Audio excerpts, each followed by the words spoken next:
ang harapan dito sa case to face to face to face. Narito po ang nagrereklamo, si Nanay Elsie at Dayan. At ang inirereklamo naman ay si Rowena at Rodel. Kuya Alan? Naghalo na yung issue sa renta, aminin natin, nagka-personalan na rin ng konti. Fast forward tayo. So ano makakatanggap-tanggap sa inyo na outcome, Ate Elsie? Ang gusto ko na lang mangyari kasi sa tagal ho, mag-quits na lang kami. May utang, ako sa kanila, may utang siya sa akin, quits na lang ho. Kayo naman, pag binayaran kayo ng 120, tapos palugid na lang para umalis. Yes po. Okay. Paano yung gastos na dun sa tinayo nyo? Yun nga po kaya naging mas masalimuot eh. Kasi gusto nilang mangyari, iwan yung bahay doon, sa kanila yon. Tapos umalis kami, which is hindi ayaw ng mama ko, iiwan yun, bayaran ninyo. Doon lalong nagkagulo nung ayaw nilang bayaran yun kasi nga nalakihan sila. Pero para sa inyo, bayaran lang yung 120 tapos na. Tapos gigibain po namin yung bahay. Tapos lilipat na lang kayo? Yes po. Okay. Tanong po, ibebenta nyo yung lupa para rentahan? Hindi po, para sa anak ko lang yun. Sasabihin ko sana kasi kung ibebenta din at pareho naman yung presyo, baka magkaayos. Ito ang legal remedies nyo, ha? Pag nag-file sila ng ejectment, tatagal ng konti, pero eventually, lupa nila yon. Pero, kung talagang may utang sila sa inyo, mababayaran kayo. Pero kung may utang din kayo sa kanila, mapapaalis din kayo at ima-minus yung utang niya sa utang ninyo. Pero, gagastos kayo sa abogado. Kung ako naman po abogado nyo, Ate Elsie, ang sasabihin ko naman, unang-una, yun nga, kukuha ka ng abogado. Pag nag-file ka ng ejectment, hindi mabilis yun. Theoretically, summary proceedings, kaya theoretically, ibig sabihin, Kuya Boy, summary proceedings, hindi na yung may witness-witness, yung papel-papel. Affidavit nila, kung ano man ang ebidensya, ikakabit, titignan ng judge yan. Pero marami pa kasing proseso yan, kaya pwede rin tumagal yan. Kailangan nyo patunayan na yung utang is really 144,000. Kasi nga, magte-testimony din si Rodel na kubo yun, pinayagan yun. Maglalaban pa kayo sa korte noon. Ang mabilis is yung tinatawag na small claim court. Dito, basta't mas mababa sa 1 million, pwede kayo magsingilan sa korte. So, sisingilin mo sila sa tingin yung utang, sisingilin nyo kayo, at pag nagdesisyon ng korte, susundin nyo, nakakabit na yung usapan dun sa lupa. Ibig sabihin, hindi na kayo magfa-file ng ejectment. Either kayo magkakaso na bayaran yung 120 o kayo magsasabing sila may utang ganyan, magde-decide yan. Pag nag-decide, kung pabor sa inyo, magbayad kayo ng 120 bago sila umalis. Kung pabor sa kanila, alis na kayo. Kasi yung sa barangay, wala silang karapatan na mag-final decision na pipilitin kayo. So, ang sa barangay, pagka nag-decide sila at nag-agree kayo, good, hindi na kayo pupuntang korte. Pag hindi kayo nagkasundo sa barangay, magsa-certificate sila na wala na silang magawa, pwede na kayong pumunta sa korte. Linawin ko lang po yung sinasabi ni Rowena at saka ni Rodel na 60,000 lang daw po yung binabayad namin, which is not. Kasi nilapag po, nilupon sa table, 120,000. Ngayon, kaya po siya naging 60,000 kasi ang desisyon po nilupon is 60,000 mismo nung harapan namin and 60,000 pag-alis nila.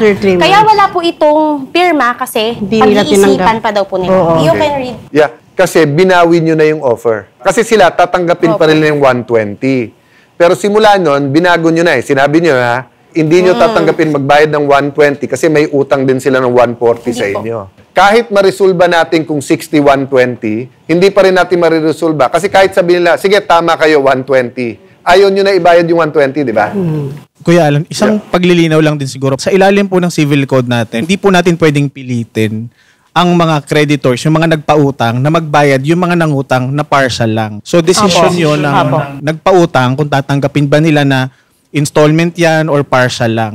Ang makaka-extinguish lang ng obligation, ibig sabihin, yung makakatapos lang ng utang nyo is kapag buong binayaran. Kung hindi nila tinanggap, ang dapat nyong ginawa, hinulog nyo yon sa kinonsign nyo sa korte. Ito korte, ito 120, ayaw nilang tanggapin. Okay. Kasi kung iniwan nyo sa korte, 60 lang, pwede na sabihin sa korte, kita nyo, 60 lang eh. may moral influence kasi yung barangay eh. Yes. So naniwala din sila sa barangay na pwedeng 60-60 and then tingin ko kaya in-advise nung barangay yon. Minsan kasi meron 120, 3 months alis na ako. After 3 months, ayaw umalis. Ayaw, yun nga po. Kaya lang ang problema nga, nasa human experience yun, wala sa batas. Gusto ko, mag-quits na lang kami. Quits na lang. Or kasi natatawa sila, magbabayad po kaming 120, sige, ako pong ano. Pero yung natitira magbabayad kayo sa amin. Bakit hindi ka magbabayad? Wala nang libre tira. That's illegal squatting, Rodel. Nung una binabayad nila, sinasabi nila is 120. Pero nung hindi tinanggap ng ang nanay ko, ng kapatid ko, dahil half lang yung ibibigay nila, so hindi nagbayad. Ngayon, nakaisip sila ng paraan lately, naisip nila, si Rodel nakatira doon. Sabihin natin, illegal squatting siya. Kumputin natin kung magkano yung utang, ang pagtira niya doon, saka natin i-quits. Sir, pinabarangay po nila ako. Ang lumalabas lang lagi sa bibig nila is, magbayad ka ng utang mo na 140,000 mga ganon. O kaya sabi mo sa mga kapatid mo na quits tayo. Ang habol lang talaga nila is quits, yung utang. Sir Alan, excuse me po. Una pa lang, Rodel, nakita nung nanay ko yung bahay, sinita na kayo. Si Mang Ruben ang nagsabi sa kay mama na, andyan na yung bahay, Mars, uupa na lang siya. Alam mo magkano gusto niyong amount? 1,000 per month. Nagagalit nga ako, pumayag mama ko. Hindi pa rin kayo nagbayad, Rodel. Kailan yon? Kailan yun, ma? Okay, hindi mo nga maalala kasi wala. More or less lang, more or less. Di ba? Nakikita nung klase. Nung sinabi yung 1,000 na lang. Ano ka, wag ka magpalit ng personalidad na sa TV ka. Was that 12 years ago or hindi naman? Kailan, ano bang year yun? eh. Nakalimutan ko ano. Basta sabi ko sa kanila, magbayad na lang sila. 2012 po siya tumira eh, Kaya ko 2012. binabanggit yon kasi kung from the start, malinaw yung usapan. Dito, eto renta. Yes po. Dito, ganyan. Here and here, hindi ako matatakot magsabi ng, Rodel, sorry, mali kayo. Pero ang problema, dinidispute nila eh. Ang sinasabi nga nila, alam nyo naman na may kubo, alam nyo may bahay, hindi naman nyo sila siningel. So later on nyo na lang siningel. Hindi po. In fact, di ba, kailan yung 120 sa barangay? At 2020 po. Oh. So as late as 2020, parang willing kayo, wag silang singilin at bayaran ng 120. Hindi po, magbabayad pa rin po sila. Magbabayad kami Magbabayad sa kanila. din sila? Yes, Di, sisingilin sinabihan pa ko rin po yung namin nanay sila. niya. Sinabihan ko Magbabayad nanay pa rin niya. Kasi hiwalay yung bahay na yon. Iwalay ko yung bahay na magulang sa kanya. Hindi namin sila sisingilin. Again, yung ganito, iikot lang tayo, Ayaw madadagdagan, lang kasi mababawasan talagang lang. magbayad eh.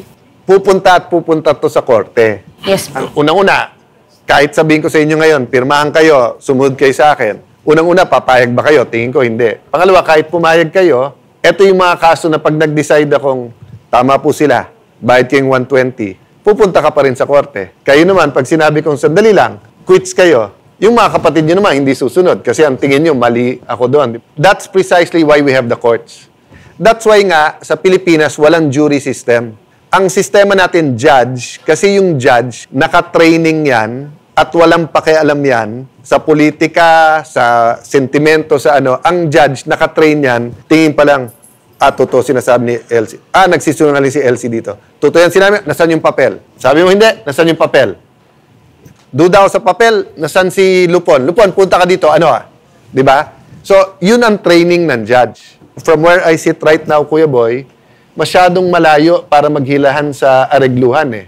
Dito, quits. Dito may utang na 120. Ako po honestly, gusto ko po makipag-usap ng maayos. Pero yung attitude kasi nila, hindi ganun eh. Ngayon nga lang kitang-kita na eh. Tahimik kami sila, talagang gigil sila eh. Maraming beses na paulit-ulit na okay kami, pero sila talaga naghihiyaw, nagmumura. Sa akin po bayaran ng 120, bigyan kami ng palugit, kakalimutan namin lahat ng ginawa nila. Babayaran ko 120. Paano yung utang mo sa akin Tignan mo, ayaw 144? tumigil. Pag illegal squat mo sa lupa ko. Hindi kasi Walang paalam yun, hindi kita dinimanda. Kasi hindi ako gano'n, kasi may pinagsamahan kami ng nanay mo. Ang gusto ko mag-usap na lang tayo, ayaw ko na yung dimandahan. That's why nga, in the confines sana ng korte, kasi ang korte din, may coercive powers. Ibig sabihin, alam mo, sinabi ng korte, hindi, si ganito may utang kay ganyan. Ayaw nyo magbayad. So, halimbawa, kung sabihin ng korte, kayo may utang, pwede sabihin ng korte, kung may pera sa bangko yan, kunin. Pwede sabihin ng korte, paalisin na yan sa lupa. Baliktad. Pag sinabing sila may utang, pwede sabihin ng korte, sige, kung hindi kayo magbayad, property niya, ibenta yung property na yan. May coercive, yung korte, power set. Tayo at barangay, wala. But we can help you. Diba? And then get to the small claims court. Saan ba yung small claims court na yan matatagpuan? Sa Hall of Justice usually. Sa civil cases po, ang nagde-determine po ay yung kung saan nakatira yung mga nagre-reklamo, yung mga So pupunta partido. sila doon sa... Sa first level court, Metropolitan Trial Courts, kung saan Quezon City po kayo, ano? Yes, po. So sa Metropolitan Trial Court po At na. alalayan ng ating mga abogado. Hindi man natin na-resolba ang problema, pero marami ho tayong napulot na aral. Maraming salamat sa inyong tiwala. Maraming salamat, Rodel at Rowena. Nanay, maraming salamat. Dayan, maraming salamat. Magbabalik po ang...